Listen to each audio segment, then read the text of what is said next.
Қалалы жезөкше. Нұрғайып Қапсаметұлының әңгімесі. 3 бөлім.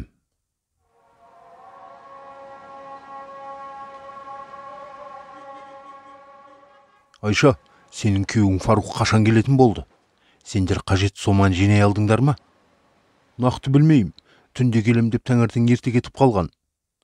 Өз сенің күйеуің шынымен елге қайтуға нақты бекінді ме? Ойынан айнып қалып, мына жүрген бәріміз жазым болмайық. Сен не де болса сақ болшы. Менің күйеуім Дархан алып кететін машинамен келісіп қойған. Сен маған қазір керек соманы бер, мен күйеуім апарып берейін. Сендер таңғы 4-те дайын болыңдар. Фаруқ елге қайтуды өзі бастаған. Одан ондай сатқындық шықпайды. Мына өмірге келмеген баласын соғыс ошағында дүниеге келгенін қаламайтынын неше рет айтқан болатын. Тіпті елге барғанның өзінде біздің басымызға бостандық берілмейтінін де жақсы білет.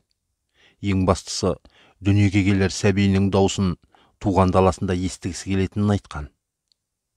Жарайды онда, мына терезеден панардың жарығын 3 рет жаққанда дайын болың. Мен балалардың тамағын беріп, қарындарын тойдырып қоям. Уақыт өтер емес.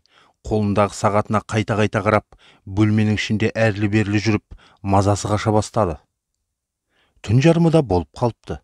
Фаруқтан әлі хабар жоқ. Үміттің орнын қорқыныш басып, үдей түсті. Бір сәт өткендегі Раккада болған жай есіне түсті. Дәл осылай өз еліне қайтқысы келген бір топ қыз келіншектерді өздерінің күйеулері ұстап беріп, тірідей өртеп жіберген болатын. Зүбайраның да күдіктеніп бағана сұрағаны сол жай болатын. Олар да өз бастарын өлімге тіккісі келмейді ғой енді. Тек Айша туған бөлесі болғандықтан сенімді адам ретінде қарап, өз ойын айтқан болатын. Бір жағынан Дарханның қарулы қақтығыс барысында алған жарасы, соңғы уақытта сыр беріп, тіпті кей уақытта төсегінен тұра алмай қалатын күндері көп болатын. Жихад жасап жүрген жангешілерге бұндай пайдасыз адамдар артық масыл болатындықтан, кез келген уақытта оның көзін құрта салу оларға түк емес. Сондықтан Зүбайра мен Дархан 3 баласының болашағын ойлап, қазақ жеріне қашуды жоспарлағанына міне 1 айдың жүзі болған болатын. Сол күннің сәті бүгін түсіп отыр.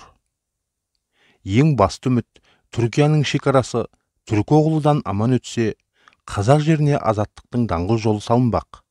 Бірақ қуануға әлі ерте. Айша қолындағы ұялы телефонға осымен 10-шы рет қараған шығар. 2 рет Зүбайраға хат жолдады.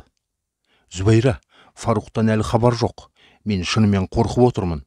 Ол келмесе енді не істеймін? Айша, сен бір шешімге кел. Біз жиналып дайын отырмыз. Балаларым Омар, Әли мен Айғанымдарды киіндіріп қойдым. Саған ойлануға жарты сағат уақыт бар. Мен Фаруқты қалай тастап кетем? Ол үлгеріп келетін шығар мүмкін. Білмеймін, өмір сенікі. Сенсіз елге барсам, анамның бетіне қалай қараймын? Туған бөлеңді өрттің ішінде тастап кеттің деп жазғырар. Айша тағы да қолындағы ұялы телефонына қарады.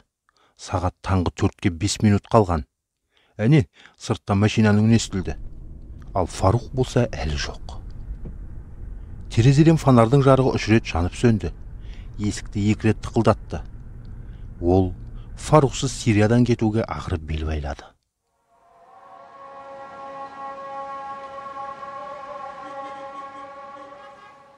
Раккадан шағын автобуспен ұзын саны өздері тілеулес 10 шақты адам жолға шықты.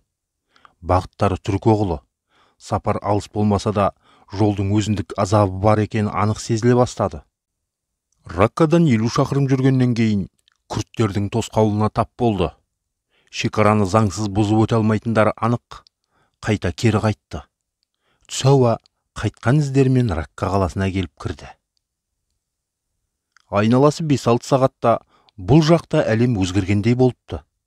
Лашықтарының төбесі опырылып түскен. Азан, қазан, у-шу, шашылған адам мүрдесінен аяқ басып жүре алмайсың. Айша құрсағындағы сәбиін алақанымен басып қойып, күнәсіз періштем менің. Дүниеге келмей жатып, күкірттің исімен улаған анаңды кешір.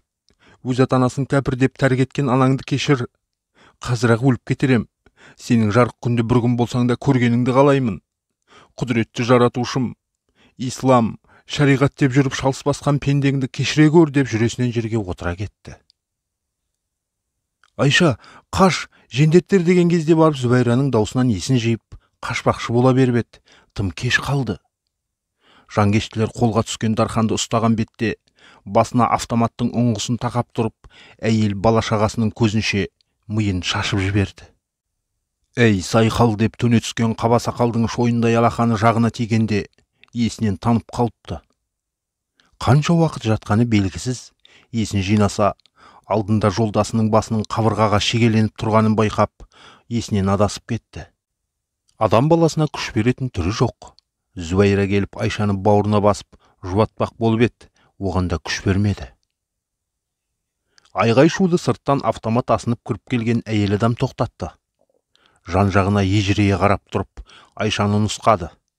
Мынаның жатырындағы бала сатқынның баласы, тез алып тастаңдар. Ал мына үрпейіп отырған төртеуін ана лашыққа апарып өртеп жіберіңдер. Енді бұлардан бізге пайда жоқ. Шахиттікті жұмақ таңсап келген топастар, мұнда жұмақ жоқ, тек өлім бар, тозақ бар деп сөзін аяқтады. 3 бөлімнің соңы. Жалғасы бар.